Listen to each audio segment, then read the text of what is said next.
Metro, cinema hall, gym, swimming pool 31 जुलाई तक नहीं खुलेंगे। अंतर्राष्ट्रीय उड़ानों पर भी रोक बरकरार रहेगी। स्कूल, कॉलेज, कोचिंग इंस्टीट्यूट भी 31 जुलाई तक नहीं खुलेंगे।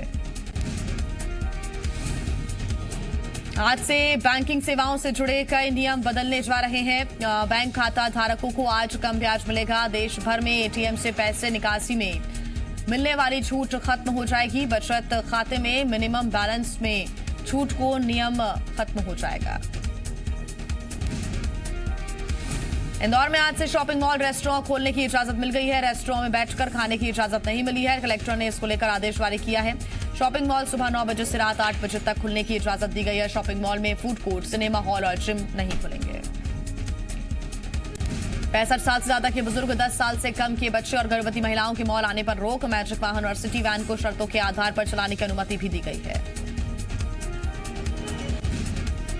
प्रधानमंत्री ने देश के 80 करोड़ गरीबों के लिए नवंबर तक मुफ्त अनाज घोषणा की है। आपको बता दें कि पीएम मोदी ने कहा है कि गरीब कल्याण अन्न योजना के इस विस्तार में 90,000 करोड़ से ज्यादा खर्च होंगे। पिछले 3 महीने के खर्च के साथ ये आंकड़ा 1.5 लाख करोड़ हो जाता है। पूरे भारत में एक राशन एक कार्ड की व्यवस्था भी हो रही है। राष्ट्र के नाम संबोधन में प्रधानमंत्री नरेंद्र मोदी ने कहा है कि अनलॉक 1 शुरू होने के बाद देश में लापरवाही बढ़ी है। पीएम ने लापरवाह लोगों के खिलाफ सख्ती का इशारा भी किया है। इसके लिए पीएम मोदी ने बुल्गारिया के प्रधानमंत्री का उदाहरण दिया, जिन पर मास्क नहीं पहनने पर 13,000 रुपए का जुर्माना लगा। देश के नाम प्रधानमंत्री के संबोधन पर कांग्रेस नेता राहुल गांधी ने एक श्रेय ट्वीट किया और पूछा कि हालात कैसे बदतर हुए। एआईएमआईएम के सांसद असदुद्दीन ओवैसी ने भी प्रधानमंत्री के संबोधन पर सवाल उठाए। ओवैसी ने ट्वीट में लिखा कि चीन पर बोलना था, बोल गए चना पर।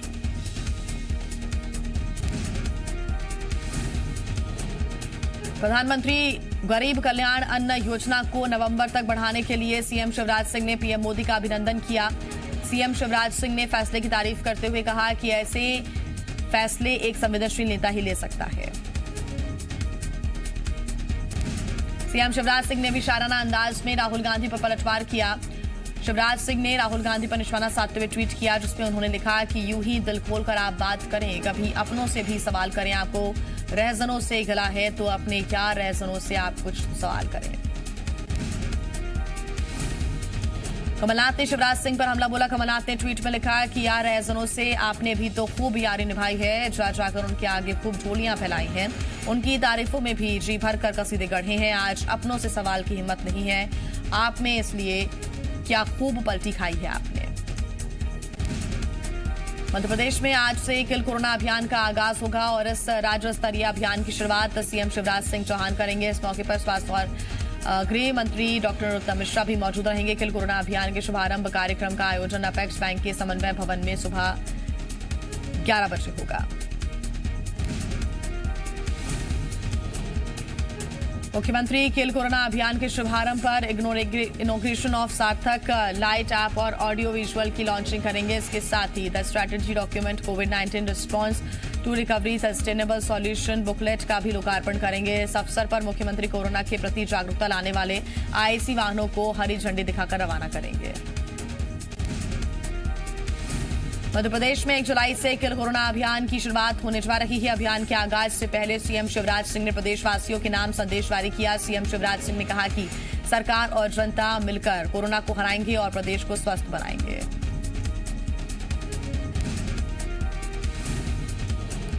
मध्य प्रदेश में कोरोना संक्रमितों की तादाद बढ़कर 13,593 हो गई है। पिछले 24 घंटे में प्रदेश में कोरोना के 223 नए मामले सामने आए हैं और 8 मरीजों की मौत हुई है। प्रदेश में कोरोना के सबसे ज्यादा मरीज मुरैना से सामने आए हैं। मुरैना में 59 नए मरीजों में कोरोना की पुष्टि हुई है।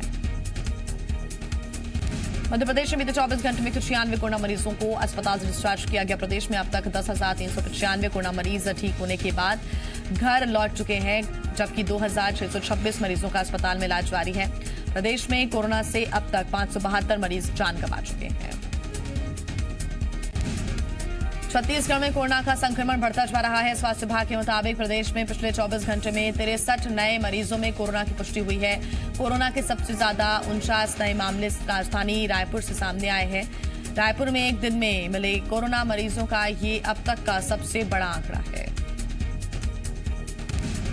छत्तीसगढ़ में बीते 24 घंटे में 100 कोरोना मरीजों को अस्पताल से डिस्चार्ज कर दिया गया। छत्तीसगढ़ में कोरोना के कुल संक्रमितों का आंकड़ा 2,858 हो गया है, जिनमें से अब तक 2,250 कोरोना मरीज ठीक हो चुके हैं। 595 एक्टिव केस हैं और अब तक 13 मरीज कोरोना से अपनी जान गंवा चुके हैं।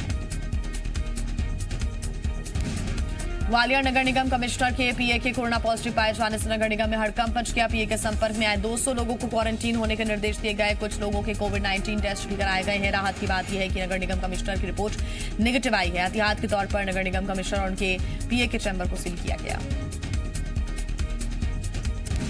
छत्तीसगढ़ में जल्द ही यात्री बसें दौड़ना शुरू कर सकती हैं। परिवहन विभाग बस ऑपरेटर से सहमति बनाने की कोशिश में जुटा हुआ है। दरअसल छत्तीसगढ़ में अपनी मांगों पर अड़े बस ऑपरेटर्स बसें चलाने के लिए तैयार नहीं थे और इसी बीच भूपेश सरकार ने बस ऑपरेटर्स को जून महीने के मासिक टैक्स में छूट दी।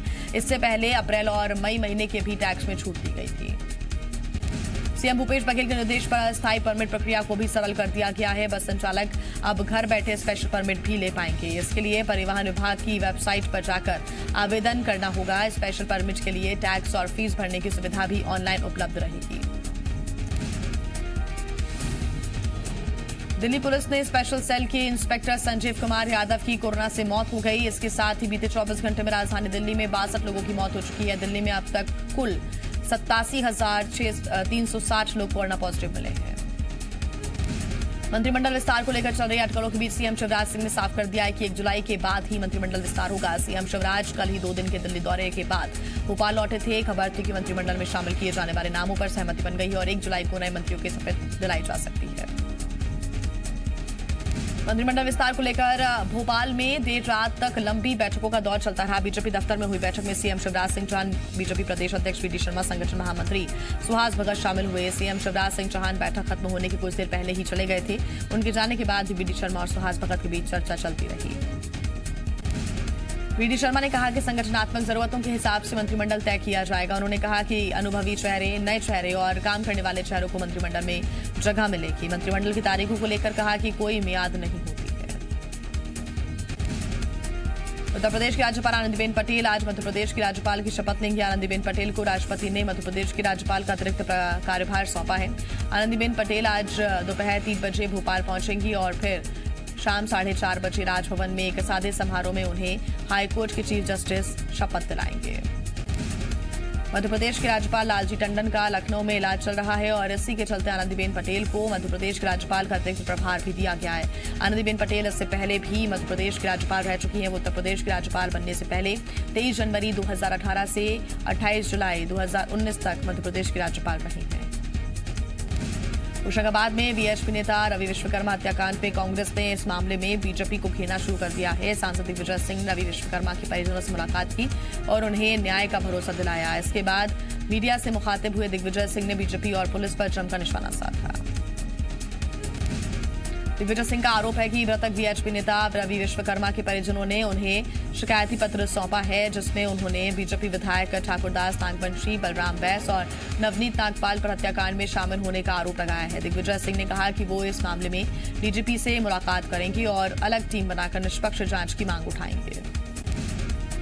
ग्वालियर में थाने में रेस्क्यू कर लाई गई महिला के साथ संवेदनहीनता बरतने के मामले में जांच के आदेश हो गए हैं। ग्वालियर जोन के आईजी ने जांच एएसपी को सौंप दी है। थाना प्रभारी पप्पू यादव समेत पूरे स्टाफ पर लापरवाही का आरोप है। ससुराल में बंधक बनाई गई महिला को पुलिस थाने लेकर आई, लेकिन करीब 4 घंटे तक प्रक्रिया के नाम पर थाने में रखा गया। आरोप है कि महिला दर्द से कराहती रही, लेकिन उसकी किसी ने नहीं सुनी। जब वो बेहोश हो गई तब उसे अस्पताल में भर्ती कराया गया। पुलिस को शिकायत मिली थी कि महिला को उसके ससुराल में प्रताड़ित किया जा रहा है। पुलिस ने महिला का रेस्क्यू किया। पीड़ित के भाई ने आरोप लगाए हैं कि उसकी बहन के ससुराल वाले दहेज के लिए शादी के बाद से ही प्रताड़ित करते थे। छत्तीसगढ़ में हाथियों की मौत का मामला हाईकोर्ट पहुंच गया। रिटायर्ड आईएफएस अधिकारी ने बिलासपुर हाईकोर्ट में याचिका दाखिल कर हाथियों को बचाने के लिए साथ ही लोगों को हाथियों के दल से सुरक्षित रखने के उपाय की मांग की है। याचिका पर सुनवाई करते हुए हाईकोर्ट ने सीएसईबी यानी कि छत्तीसगढ़ राज्य इलेक्ट्रिसिटी बोर्ड को अर्जेंट नोटिस जारी किया है। उज्जैन के नानाखेड़ा में होटल शांति पैलेस को लेकर ईओडब्ल्यू ने हाईकोर्ट के निर्देश पर जांच के आधार पर तत्कालीन एसडीएम कांग्रेस नेता समेत 12 लोगों के खिलाफ एफआईआर दर्ज की है। अवैध जमीन पर बने 3 स्टार होटल शांति पैलेस क्लार्क को हाईकोर्ट के आदेश पर 7 जुलाई 2019 को गिरा दिया गया था, जिसके बाद से ईओडब्ल्यू जांच कर रही थी। अवैध रूप से निर्माण की एक गोपनीय शिकायत मिली थी, जिसकी जांच में पता चला कि होटल अवैध जमीन पर खड़ा किया गया है, जिसे गृह निर्माण मंडल और सरकारी अधिकारी कर्मचारियों के सांठगांठ से बनाया गया है और उसके जिन सरकारी अधिकारियों पर मामला दर्ज किया गया उनमें तत्कालीन पटवारी आदर्श जामगढ़े, तत्कालीन एसडीएम आरएस मीणा समेत 8 अधिकारी कर्मचारियों पर मामला दर्ज हुआ है। दंतेवाड़ा जिले में इनामी नक्सली ने कलेक्टर और एसपी के सामने आत्मसमर्पण किया। जानकारी के मुताबिक पुलिस विभाग की ओर से चलाए जा रहे लोन वराटू अभियान से प्रभावित होकर नक्सली ने आत्मसमर्पण किया है। सरेंडर करने वाला नक्सली भीमा अमरकाम 2014 से नक्सली संगठन से जुड़ा था और वो नीलावाया मुठभेड़ में भी शामिल रह चुका है। उज्जैन में बाबा महाकाल की सवारी को लेकर मंदिर समिति की बैठक हुई। कोरोना संक्रमण को देखते हुए इस बार बाबा महाकाल की शाही सवारी में श्रद्धालुओं को शामिल होने की अनुमति नहीं होगी। इस बार बाबा की सवारी महाकाल मंदिर से बड़ा गणेश मंदिर होते हुए रामघाट तक पहुंचेगी। रामघाट पर पूजा अर्चना के बाद रामानुज कोटा होते हुए महाकाल मंदिर पहुंचेगी। साल में एक बार नागपंचमी के दिन खुलने वाले नागचंद्रेश्वर मंदिर में इस बार श्रद्धालुओं को प्रवेश नहीं दिया जाएगा। सावन महीने के पहले सोमवार यानी कि 6 जुलाई से महाकाल मंदिर में श्रद्धालुओं को सुबह 5:30 से शाम 7 बजे तक प्रवेश मिल पाएगा और इस दौरान हर दिन 10,000 श्रद्धालु दर्शन कर पाएंगे। किसी भी प्रकार की कांवड़ यात्रा को उज्जैन में प्रवेश नहीं मिलेगा। चीन के 59 ऐप पर प्रतिबंध लगाए जाने पर चीन के विदेश मंत्रालय ने चिंता जाहिर की है। चीन के विदेश मंत्रालय ने कहा है कि वो भारत के इस कदम से बहुत चिंतित है। चीन के अधिकारी अंतर्राष्ट्रीय कानूनों की बात कर रहे हैं। उधर चीन के सरकारी अखबार ग्लोबल टाइम्स ने भारत के खिलाफ धमकी भरा एक लेख छापा है। भारत और चीन के बीच करचुछूल में तीसरी बार कोर कमांडर स्तर की बातचीत बेनतीजा रही है। बातचीत 10 घंटे से ज्यादा वक्त तक चली। सूत्रों के मुताबिक सीमा पर तनाव लंबे वक्त तक चलने की संभावना है। अमेरिका के फेडरल कम्युनिकेशन कमीशन ने 5-0 के वोट से चीन की टेक कंपनी हुआवे और ZTE को राष्ट्रीय खतरा बताया है। कमीशन ने कहा है कि टेलीकॉम कंपनियों को अपने इंफ्रास्ट्रक्चर से इन दोनों चाइनीज कंपनियों के सामानों को हटाना होगा। चीन के मुद्दे पर भारत को फ्रांस का भी साथ मिल गया है। फ्रांस के रक्षा मंत्री ने भारत के रक्षा मंत्री राजनाथ सिंह को चिट्ठी लिखी है। फ्रांस के रक्षा मंत्री ने गलवान में शहीद हुए 20 भारतीय जवानों को श्रद्धांजलि दी। फ्रांस ने एशिया में भारत को अपना महत्वपूर्ण सहयोग माना है। ब्रिटेन की संसद में चीन को लेकर चर्चा हुई। ब्रिटेन के सांसदों ने सीमा पर चीन की गतिविधियों को आक्रामक विस्तारवाद माना। ब्रिटिश सांसदों ने कहा कि चीन ने दुनिया को कोरोना वायरस की सही जानकारी देर से दी। हांगकांग में मानवाधिकार के उल्लंघन की भी बात कही। सूत्रों के मुताबिक आतंकी संगठन अल बदर से चीन की साठगांठ है। सूत्रों का कहना है कि पाकिस्तान के कब्जे वाले कश्मीर में अल बदर के आतंकियों ने चीन के अधिकारियों से मुलाकात की थी। आतंकी संगठन अल बदर भारत और अफगानिस्तान में आतंकी हमले करता रहा है। आज से 4 धाम यात्रा की शुरुआत हो गई है। कोरोना वायरस के चलते इस बार ये उत्तराखंड राज्य तक ही सीमित रहेगी। गाइडलाइन के मुताबिक इस बार सीमित संख्या में श्रद्धालुओं को इजाजत दी जा रही है। अनुमति के लिए गाइडलाइन भी जारी की गई है, तो वहीं ऑनलाइन आवेदन भी यहाँ पर कराना होगा।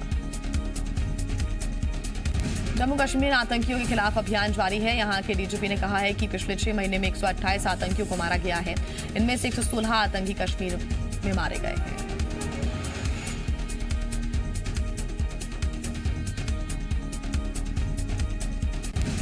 बीजेपी महासचिव राम माधव ने कहा है कि जब तक बीजेपी है तब तक लोकतंत्र को कोई खतरा नहीं है। दिल्ली में वर्चुअल रैली को संबोधित करते हुए राम माधव ने इमरजेंसी का जिक्र भी किया। राम माधव ने कहा कि तानाशाही थोपने वाले लोकतंत्र की शिक्षा न दें। संदेशरा ग्रुप के बैंक फ्रॉड मामले में कांग्रेस नेता अहमद पटेल से आज भी पूछताछ होगी। ईडी ने कल उनसे 9 घंटे तक पूछताछ की। ये मामला संदेशरा भाइयों के करीब 15,000 करोड़ रुपए के बैंक घोटाले से जुड़ा है। यूरोपीय यूनियन के देशों ने पाकिस्तान इंटरनेशनल एयरलाइंस पर 6 महीने के लिए रोक लगा दी है। ये पाबंदी 1 जुलाई यानी कि आज से लागू होगी। ये फैसला पाकिस्तान के विमानन मंत्री के बयान के बाद लिया गया। उन्होंने कहा था कि लगभग 1/3 पाकिस्तानी पायलट्स ने अपनी परीक्षा धोखाधड़ी से पास की है। पाकिस्तान के प्रधानमंत्री इमरान खान ने दावा किया है कि कराची शेयर बाजार पर हुए आतंकी हमले के पीछे भारत है। हालांकि इमरान खान अपने झूठे दावे के समर्थन में एक भी सबूत नहीं पेश कर पाए। इमरान खान ने ये बात पाकिस्तान की संसद में कही है। सुशांत सिंह राजपूत खुदकुशी मामले में मुंबई पुलिस अब तक 28 लोगों की रिकॉर्ड दर्ज कर चुकी है। पुलिस ने अभिनेत्री संजना सांकी से 8 घंटे तक पूछताछ की। माना जा रहा है कि जल्द ही फिल्मकार शेखर कपूर का भी बयान दर्ज किया जाएगा। देश में टिड्डी दलों पर हेलीकॉप्टर से कीटनाशक दवाओं का छिड़काव होगा। केंद्रीय कृषि मंत्री नरेंद्र सिंह तोमर ने इसके लिए हेलीकॉप्टर सर्विस का उद्घाटन किया। हेलीकॉप्टर को ग्रेटर नोएडा से बाड़मेर के लिए रवाना किया गया है। यूपी के आगरा में बड़े पैमाने पर बैंक धोखाधड़ी के 4 आरोपी पकड़े गए हैं। गैंग का सरगना मयंक अभी भी फरार है। ये गैंग चुनिंदा लोगों के फर्जी दस्तावेज बनाकर उस पर कर्ज लेता था और एक मामले की छानबीन में खुलासा हुआ है। राजस्थान के जोधपुर में एक घर पर हुए हमले का सीसीटीवी वीडियो वायरल हो रहा है। ये घटना 2 दिन पहले की है। बदमाशों ने घर में मौजूद लोगों को पीटा और सामानों में तोड़फोड़ भी की। घटना से जुड़े आरोपी अभी फरार हैं। बिहार के पूर्णिया जिले में सैकड़ों राशन कार्ड बिखरे पड़े मिले। आसपास के लोगों ने प्रशासन को इसकी जानकारी दी। फिलहाल ये नहीं पता चल सका है कि ये राशन कार्ड किन लोगों के हैं और यहाँ इसे क्यों फेंका गया है। कर्नाटक के तुमकुर जिले में एक चरवाही की कोरोना पॉजिटिव पाए जाने के बाद आसपास की 50 भेड़ों को आइसोलेशन में रखा गया है। गांव वालों का कहना है कि इन मवेशियों की तबीयत खराब हो रही थी, जिसके बाद पशुपालन विभाग को इसकी जानकारी दी गई। काशी विश्वनाथ मंदिर का प्रसाद अब घर बैठे मिल जाया करेगा। इसके लिए विश्वनाथ मंदिर ट्रस्ट और डाक विभाग ने मिलकर भक्तों के लिए ऑनलाइन प्रसाद सेवा की शुरुआत की है। राजस्थान के बारा के पास बड़ा हादसा होते होते टल गया। पार्वती नदी में आए उफान की चपेट में एक ट्रैक्टर आ गया। ट्रैक्टर में बैठे 2 लोगों को बचा लिया गया, लेकिन ट्रैक्टर नदी में फंस गया। इसे निकालने की कोशिश जारी है। असम के कांचीरंगा नेशनल पार्क में बाढ़ से जंगली जानवरों को खासी दिक्कतें हो रही हैं। एक सींग वाले गेंडों के लिए पूरी दुनिया में मशहूर कांचीरंगा नेशनल पार्क के निचले इलाकों में भी बाढ़ का पानी भर गया है। ईरान की राजधानी तेहरान में हुए बम धमाके में 19 लोगों की मौत हो गई, जबकि कई लोग घायल हुए हैं। बम सड़क के किनारे रखा हुआ था। विस्फोट के बाद लगी आग पर काबू पा लिया गया है। अमेरिका के कैलिफोर्निया में बार को बंद करने के निर्देश दिए गए हैं। यहां पर कोरोना संक्रमितों की संख्या एक बार फिर तेजी से बढ़ रही है। हालांकि रेस्टोरेंट को अभी भी खुला रखा गया है। कारोबार से जुड़े लोगों को उम्मीद है कि जल्द ही हालात सुधर जाएंगे। चीन के कई हिस्सों में लगातार बारिश से बाढ़ के हालात बन गए हैं। बड़ी आबादी को मुश्किलों का सामना करना पड़ रहा है। सड़कों पर पानी जमा हो गया है। लोग जहां तहां फंसे हुए हैं।